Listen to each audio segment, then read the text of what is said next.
The Boulets are out here in full force, throttling my throat. Hi, hello everyone, my name is Jer, and life after death is as improbable as sex after marriage. This week's challenge on Titans 2 was a wild one. A great theme, a great time. I love that it was a glamour challenge because I was fully expecting filth. And boy, am I glad that I did not have to experience an entire filth episode. That does not mean there was no filth. We will get into that in a moment. The drama is literally neck deep. I don't know how much more this is all going to stay contained. It is getting so heated in the cauldron. I have a feeling that multiple contestants are about to pop off. This week we have so much more drama with Dalia, and some of the air is cleared among some of the other contestants. First off, Dalia was not talking about Cynthia. She was talking about Abora.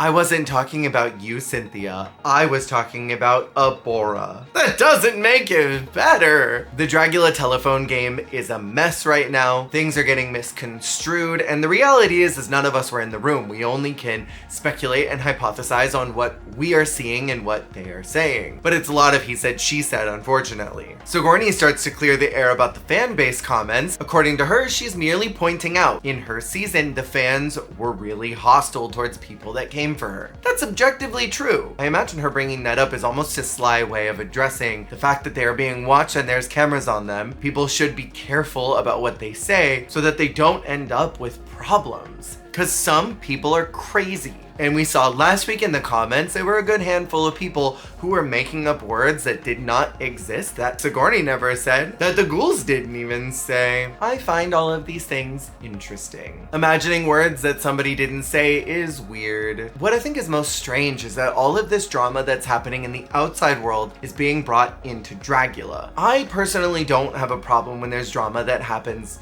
as things crop up naturally. And that's one thing. Bringing up things that happened outside of the competition that had nothing to do with what's going on there is tacky. And I feel like Dalia is conflating two different concepts and trying to justify her behavior in running to production and telling them things. Is it to get people disqualified? Is it to play mind games? Does she just want to knock out people that she doesn't like?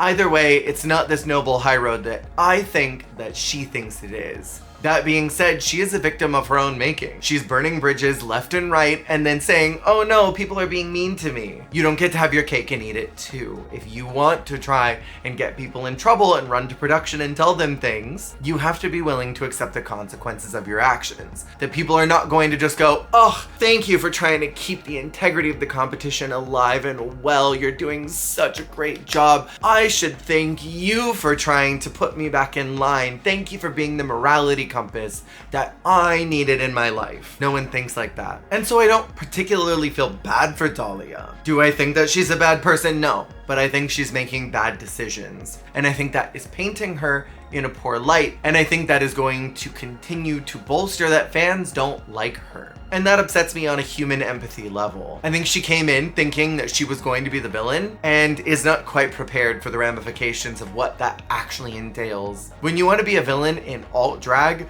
you are really the villain. And there's no walking that back. There's no redemption for how far Dalia's gone and how far I think she will continue to go. The Ghouls challenge this week is to create a bride and groom look. Note that the Boulets did not specifically say male and female. There have been lesbian bride and grooms. There have been gay bride and grooms. Yeah, maybe one look is a little more feminine than the other, but it is not necessarily gendered as do male and female. So I was kind of bummed that we didn't get like a lesbian storyline or a queer storyline. Like how badass would it have been if there was just a super hyper femme lesbian look and then a super butch lesbian look? Ugh, I would have died. But they do have a fright feat, and that is to eat some rotten, disgusting cake. I don't want to know what this was made of. All I saw were that there were bugs in it. And the worst part was the sounds. I had a very hard time watching this because the cake looked good. When the food looks disgusting, it's easier for me to go, okay, that's nasty. Gross thing, gross sounds equals I'm grossed out. But when something looks pretty and is disgusting and the gross sounds, it sets up for this cognitive dissonance that is hard for me not to get the stomach bubbles. I had to look away through a lot of this. But Vander, as the flower girl, was stunning. Jaharia wins the fright feat feet and as a result gets a special ring. That ring is to cast rain on your wedding day on a fellow competitor. What that essentially means is that someone is going to get splashed with water before they are sent out to the runway. The Boulets mentioned during their personal deliberation that I agree with. If I had known that I was gonna get splashed with water, I would have adjusted my whole look, prepare and accommodate for the fact that I was going to be soaking wet. I would have changed the hair so that it was stuck more to the face and given more of a drowned bride look. And then maybe done something on the groom's hands so that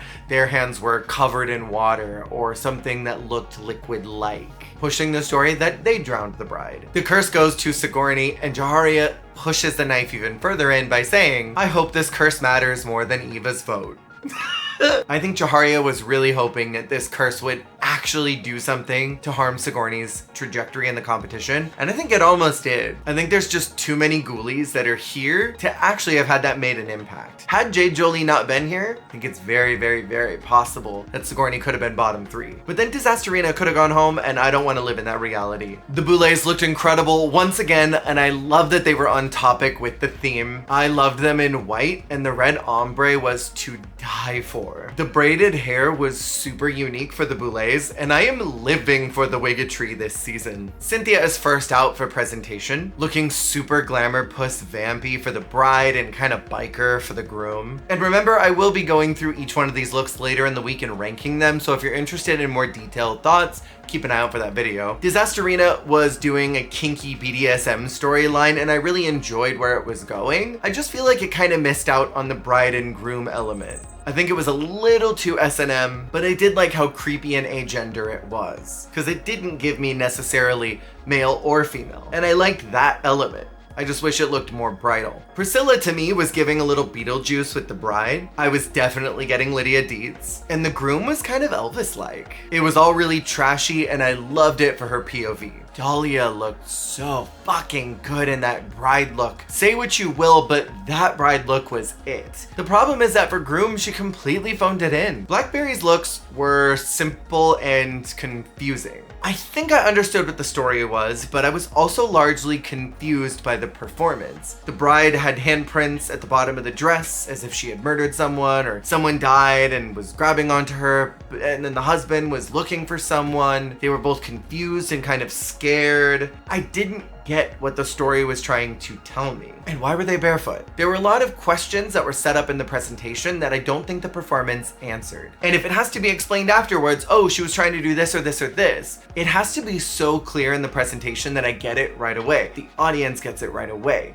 So I really don't know what it was trying to say. During construction, when Zava was talking about wanting to make her look really Latino and punch up colors, go for a Morticia and Gomez type of storyline, I was getting really pumped. I was hyped for what the look was wanting to be.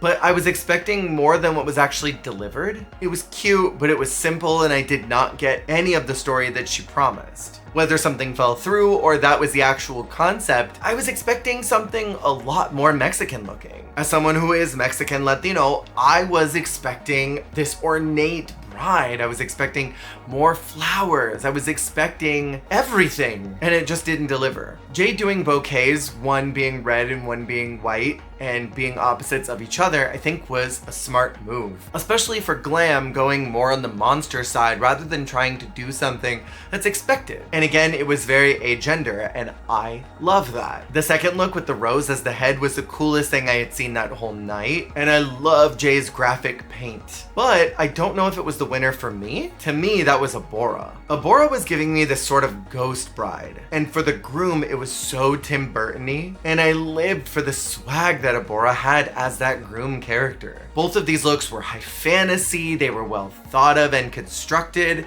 and the story that went along with them, I think, really sold what Abora was doing. That was the moment for me, and it was over. Jade was giving cozy bridal. The beads on the bridal dress were just tacky, and I don't understand why Jade is not showing up this season. I enjoyed the groom and the little gremlin that was on the shoulder. I commend Jade for doing a really masculine look.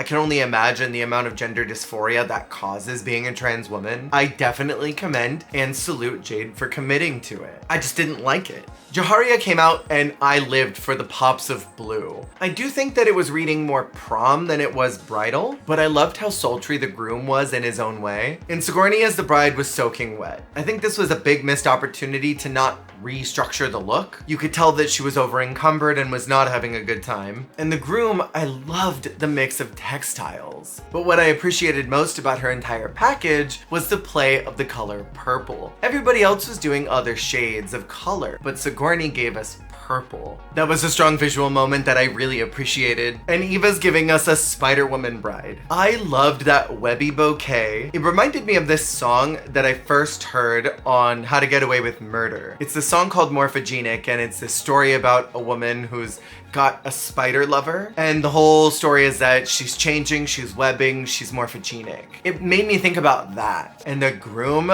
was hot. Like hot. Eva's male drag paint made my heart kind of pitter patter, I'm not gonna lie. Being trapped in that web and then being super cinched, ugh, like what? That was so good. And for me, my tops of the night were Eva, Abora, and JK. And my personal bottoms were Blackberry because I didn't understand the story at all. Disasterina purely because I think it just didn't meet the brief correctly. And Jade because I thought it looked a little Vegas tacky and not in a fierce way. The winner of the challenge is called as JK. Hell yes, let's go. I'm so glad that Jay won a glamour challenge again, because the Ghost Hotel was kind of part glamour, part performance. And I love that Cynthia was high this week. She is really emerging, and I think that she's gonna make it a long way in this competition. When Jay won and said, "It's my special day," as someone who's got Drag Race brain rot, that made me happy. Disasterina, Jade, and Zavaleta are the bottom three. I understood why all of them were here. And I think that Zava was in the bottom purely because the expectation did not meet reality, but I think it could have been Blackberry. And in the cauldron, we are getting Dalia versus the World Part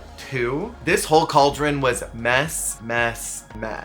Production being brought up so much this season is very fourth wall breaking, and it's not something that happens very often in reality shows. These are things that are kind of avoided like the plague, but I think it's necessary in this season considering everything that's happening. We as the audience need to be clued in as to what's going on the ground, and that's the only way for us to be able to connect those pieces together and understand the fighting that's happening, because it involves producers. I don't feel bad at all for Dalia in that moment. I feel bad for Dalia now because people are going to take what they're seeing and they're going to use that anger and attack her. And I think that we all should be adults, even if we don't like somebody, and understand that this is a very high stake, high pressure environment, and some people don't do well in those environments. Not saying to excuse the behavior, but also not to be bullies about it. The bottom two officially are Disasterina and Jade is exterminated after several consecutive weeks being in the bottom. And post-show, the Boulets do what Drag Race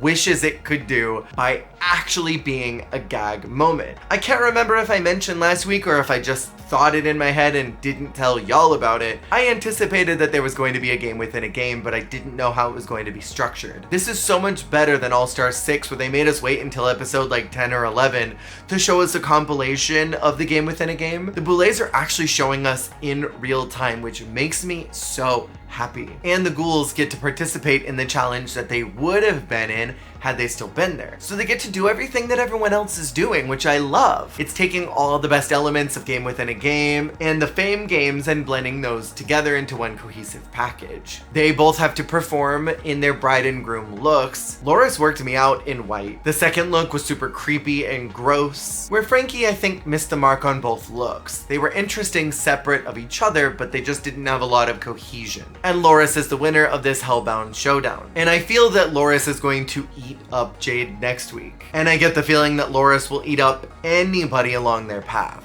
This whole setup is it. I'm so excited to see what that is going to bring us every single week. As for the next challenge, we are absolutely due for something filthy. I would love to see Garbage Pail Kids redone since it was kind of abysmal the first time around, and let them do a filth performance. We've already covered 2 performance challenges as well as now a glamour. So the big hits that we need are horror and filth. I remember the Boulets have said many times on their podcast that whenever they did the filth challenges early, the soundstage stunk for weeks. So they might want to wait for filth until late in the game just so that it doesn't smell horrible every single day, but we'll see. I feel like we're gonna get filth soon, if not next week. What did y'all think about the twist and the fact that Loris is going to be progressing 1 more week in this game within a game? What did you think about the extermination as well as the overall challenge? Later this week, I will have an outfit ranking of all of the ghoulies, so keep your eyes peeled for that. Be cute in the comments and I will see y'all on the flip.